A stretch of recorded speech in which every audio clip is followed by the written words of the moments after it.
আসসালামু আলাইকুম এভরিওয়ান। তো আজকের ব্লগটা শুরু করি। আজকের দিনটা শুরু করেছি একদম সকাল সকাল। ছেলেকে ঘুম থেকে উঠিয়ে ওকে ব্রাশ করিয়ে দিলাম। দেখতেই পাচ্ছেন কীভাবে ব্রাশ করছে। ব্রাশ করিয়ে তাকে আমি ফ্রেশ করিয়ে দিলাম। নিজে নিজে আজকে বললাম তুমি নিজে নিজে সব কিছু করো।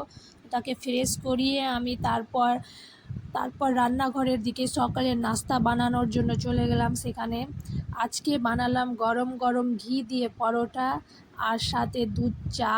খুব সুন্দর একটা, ঘরের মধ্যে সেই সুন্দর গন্ধ একদম মন ভরে যায়। তো গরম গরম পরোটা খেতে খুব ভালো লাগে, খুব সুন্দরও লাগে খেতে, মাশাল্লাহ। এদিকে দেখেন কত সুন্দরভাবে আমি তেলে গরম গরম পরোটা ভেজে নিলাম। আসলে কি সেই আমি এটি রুটি করার জন্য করলাম, কিন্তু মন ইচ্ছা করলো বলে করে নিলাম। তো দেখেন কত সুন্দর লাগছে। আর তারপর বাবুকে খাওয়াতে বসালাম, কিন্তু ও তো একদম দুষ্টু, একবার খায় একবার খেলতে যায়। এসব ছোট ছোট মুহূর্ত কিন্তু আমাদের জীবনের আসল আনন্দ। আর এইখানে আমার ছেলেকে দেখলাম খেলাধুলা শুরু করে দিয়েছে। ওর হাসি, ওর খেলাধুলা দেখে মনটা যেন খুব ভরে গেল, সব ক্লান্তি দূর হয়ে গেল। আর আপনাদের সঙ্গে আমি একটা কথা শেয়ার করছি কি, আমার এখানে একটা ছোট্ট কথা বলি। তোমাদের সবার ভালোবাসা আমার ইউটিউব চ্যানেলের 100টা সাবস্ক্রাইবার পূর্ণ হয়েছে। আমি সত্যি অনেক খুশি, তোমাদের সাপোর্ট ছাড়া এটা সম্ভব হতো না। তো সবাইকে অনেক অনেক অনেক ধন্যবাদ। তো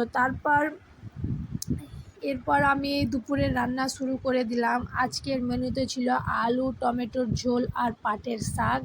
সাধারণ খাবার, কিন্তু ভালোবাসা দিয়ে বানালে সেইটাই হয়ে যায় স্পেশাল। এখানে আমি পাটের শাকটি সুন্দর করে তেলে ফোড়ন দিয়ে সুন্দর করে করে নিলাম। আর এইদিকে টমেটো আলুটি সিদ্ধ হয়ে গেছে কত সুন্দরভাবে। সেই তেল গরম করে আমি সেটিকে ফোড়ন দিয়ে সেটিকে সুন্দর করে রান্না করে নেব, তেলে ছেড়ে দিব ফোড়নে। তো বন্ধুরা, আপনারা কেমন আছেন বলবেন, আমার ভিডিওগুলো কেমন লাগছে বলবেন। আমার ভিডিওতে আপনারা লাইক করবেন, কমেন্ট করবেন, আর বেশি বেশি করে শেয়ার করবেন, আর আমার চ্যানেলটা সাবস্ক্রাইব করবেন। আর এইদিকে আমি দুপুরে খাওয়ারের জন্য বসে গেছি। সায়ানের কীর্তিটা তো দেখেন কীরকমভাবে মুখটা বানাচ্ছে, কী রকম করে আমার সঙ্গে সবসময় দুষ্টামু। তারপর বিকেলের দিকে আমার ননদ আর ভাগ্নিরা এলো, এসে খুব জমজমান একটা হয়ে গেল। তাদের জন্য আমি চা বানালাম, সবাই মিলেমিশে গল্প করলাম।